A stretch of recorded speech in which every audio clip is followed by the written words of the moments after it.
बिस्मिल्लाहिर्रहमानिर्रहीम अल्लाहुम्मा सल्लि अला सय्यदना व मौलाना मुहम्मद व अला आलि सय्यदना व मौलाना मुहम्मद व बारिक व सल्लम अलैहि। अम्मा बाद, मोहतरम ख़वातीन व हज़रात, सूरतुल लहब हजूर नबी करीम सल्लल्लाहु अलैहि वसल्लम के चचा अबू लहब के बारे में नाज़िल हुई। कुरान करीम में ये एक ही मकाम है जहाँ इस्लाम के दुश्मनों में से किसी शख्स का नाम लेकर उसकी मजम्मत की गई है। ये सूरत की तलावत और तर्जुमा पेश खिदमत। पहले तलावत। बिस्मिल्लाहिर्रहमानिर्रहीम। तब्बत यदा अबी लहबिन व तब मा अगना अन्हु मालुहु व मा कसब सयस्ला नारन ज़ाता लहबिन व इम्राअतुहु हम्मालतल हतब फी जिदिहा हब्लुम मिन मसद। और अब तर्जुमा पेश खिदमत है। टूट गए अबू लहब के हाथ और वो तबाह हो गया।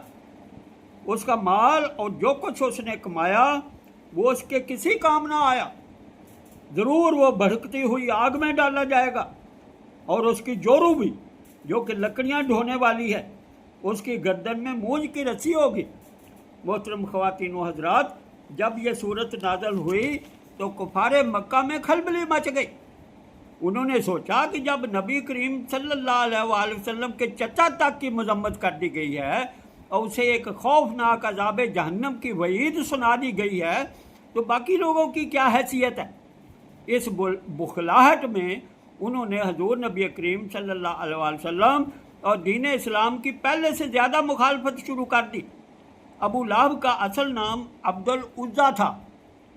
क्योंकि उसका रंग बहुत चमकता हुआ सुर्ख और सफ़ेद था, आग के अंगारे की तरह था, इसलिए उसको अबू लहब कहा जाता है। इस शख्स ने इस्लाम को नुकसान पहुंचाने के लिए अपना पूरा जोर लगा दिया। जंग बदर में कुरैश के बड़े बड़े सरदार मारे गए जो अबू लहब के साथी थे।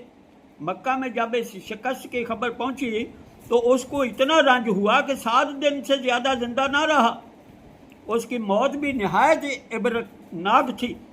उसे अच्छा की बीमारी हो गई जिससे उसका सारा जिस्म गल गया और मर गया और उसकी बदबू दूर तक फैल गई।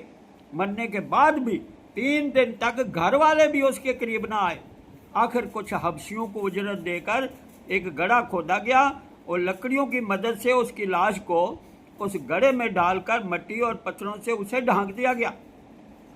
उसकी बीवी उम्मे जमील जंगल से लकड़ियों का